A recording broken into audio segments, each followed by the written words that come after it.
Hello, this is the Provoked Prawn, and in this video I'm revisiting the Corsair 4000D Airflow. Now this is a case that I originally built back in 2020, but I have now revisited 2 years later by throwing in some Noctua fans in place of the Corsair fans that I originally set it up with.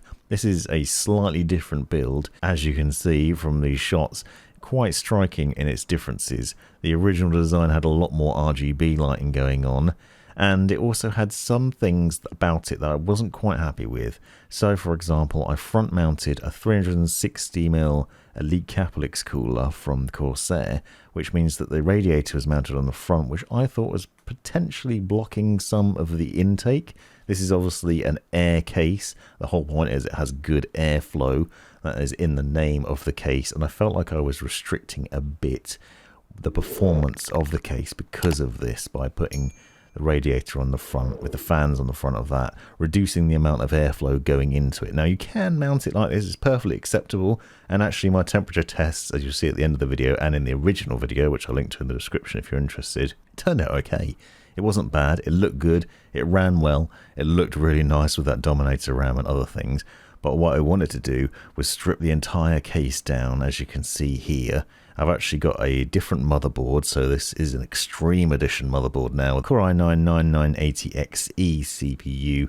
It has 32GB of RAM in it still, an NVMe SSD, and at the end it will also have a 3060 Ti, so it's changed a little bit from the original specs. I'll leave the specs of both setups in the description, as well as a link to the original video. But what I wanted to do was basically swap it out and install a new setup with these Noctua fans. Obviously, the idea here is actually in two parts, because essentially what I'm doing is I'm making the build a lot easier. By using Noctua's fans, there are no plugs for the RGB connectors, so I didn't need to worry about a Commander Core or a Commander Pro or anything like that.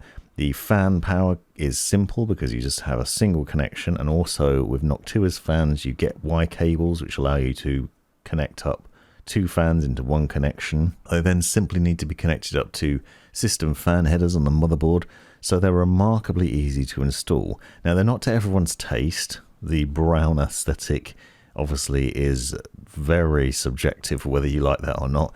It is not particularly nice looking. I'm not a massive fan of the look of it, I'll be honest. However, they are one of the best known for airflow in the industry, and they are fantastic for that. They also run quietly, but when they need to, they can really ramp up. And it's not in an obnoxious way either. Now, the other reason I wanted to do this is I also wanted to mount a 240mm rad on top. So this is the Corsair H100i RGB Pro XT, which I've done a video on separately, and the installation process for that, which is actually a fairly affordable cooler that I purchased myself.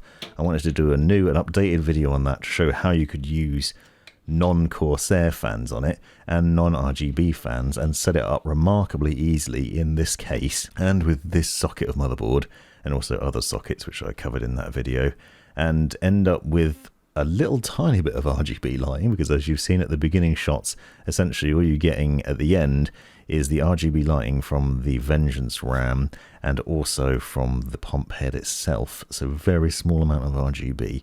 And this is actually a pretty powerful PC with an Extreme Edition CPU in it, although it's a couple of generations old now. Still a bit of a beast. 32 gigs of RAM on it as well, and obviously a really good cooling now because of those Noctua fans. Now I'm going to show you some benchmarks and tests that I did in terms of the temperature differences in a minute. But as you can see, the end aesthetic is very different to what I had in the original setup. It was a heck of a lot easier to put together. Now you will have to forgive some things in here. For example, I have misplaced the cable hiding tray that goes on the rear of the motherboard at the back, so some of the cables are a bit messy. This actually isn't going to be the end result, because I am actually going to take this apart again soon and build the Corsair 4000Q case, so subscribe if you're not already to see that in the near future. And that case will have a lot more RGB in it, and I'll also be doing a video separately on all the complexities of Corsair's RGB lighting and how you connect up the cables, so come back for that. But the joy of doing these Noctua fans is there is no RGB connectors, so actually plugging them in is remarkably simple. They just plug into system fan headers on the motherboard. The 2 and the all-in-one radiator are actually connected directly to the pump head as well, so they're even easier, and everything is just really simply controlled by the motherboard software and by IQ, and then gives you a very nice finish, and obviously maximizing the airflow because of the design. So I've got the 3 front fans set to intake, and then I'm simply exhausting through the radiator out of the top and that extra fan at the back. Now, as I said, Noctua's fans I've done a video on separately, and I've used these in a few different cases now actually. Although the overall aesthetic might be very subjective, the cooling power of them is definitely fantastic, and they are also very quiet and remarkably easy to set up and really good quality as well. So here I am actually making the most of the airflow element of the 4000D airflow, because obviously there's no bottom intake, so I have a much better airflow setup now. I have a lot more cold air being pulled in through the front of the case, where I was perhaps choking it a little bit with the original setup. Although that was still good, it wasn't as good as this, and I'm going to demonstrate that in a second. The other benefit of this is once all that's done, much easier to close the back of the case without any Commander Core or Commander Pro or any extra RGB cables at the back, even with a mess of cables like I've got now, because I don't care about the cable management in this because it's going to come apart again soon. It was really easy to close the door, and that in itself is a bonus. Now I want to talk a bit about thermal performance. Obviously this is an important part of it. However, I will note obviously a lot of things have changed in this setup. I have changed not only the fans, but also the motherboard, the CPU, the RAM, the graphics card, and even the room that it was in. I've moved house since I did this original video, and a lot of things have changed. I had to use this motherboard set up in a completely different build, so I couldn't actually replicate the original. In an ideal world, I would have reused everything and just swapped out the fans and the radiator. That would have been the better test, but this was more just to experiment around and see what it was like and demonstrate what's possible with this case, so bear all that in mind. Now, when I did the original test, I ran a mixture of different tests. I ran Heaven Benchmark and Cinebench and 3D Mark and PC Mark, and I also did a really heavy test with Folding at Home, where I ran that on both CPU and GPU all day long in the room with the door closed as well. So it was actually really hot in that room, and you can see Folding at Home running here, and this was actually using 100% processors at some points.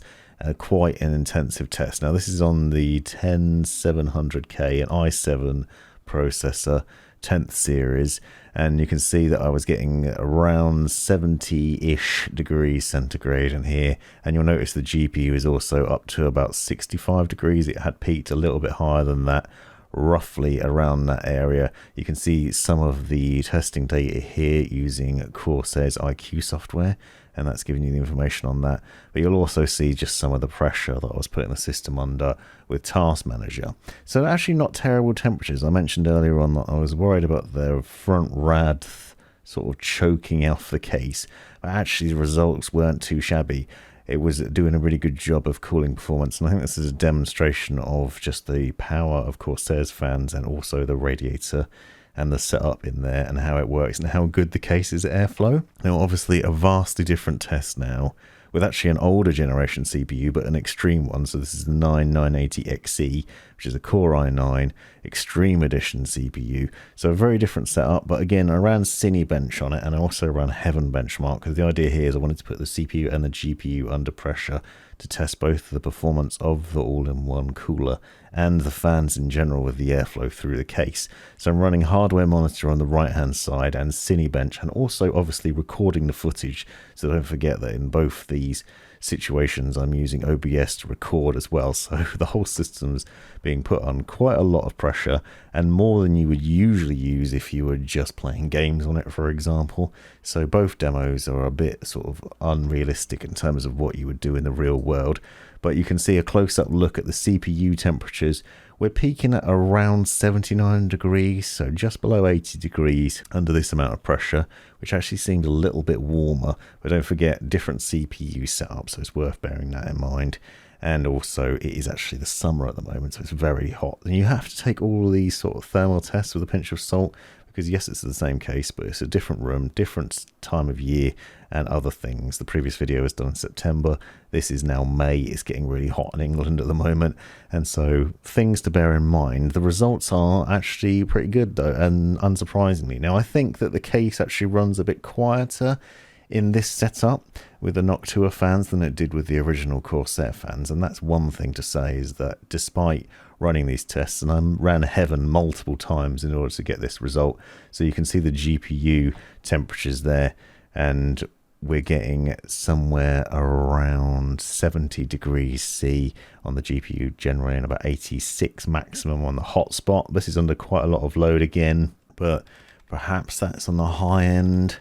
And once again, though, this is repeated tests regularly throughout the day of things that you really wouldn't do normally. But an interesting insight, I think, into what you can do with your case and how you have a lot of flexibility in the setup of it and the ways to mount it. Now, don't forget to check out the links in the description to the all-in-one video. I've also done a video separately on how you should mount your all-in-one cooler and the differences that can make. Hit that subscribe button and come back to see the 4000Q, which I'll be doing a video on shortly, and let me know in the comments what you think. This has been the Provoked Prawn. Thanks for watching. This has been the Provoked Prawn. Hope you found this video useful, interesting, hilarious, or otherwise. Take a look at these other videos that I think you might find interesting as well. And have a look at the description for links and other information you might find useful. Click that join button to see the benefits of being a member of my YouTube channel. And most importantly, have a great life.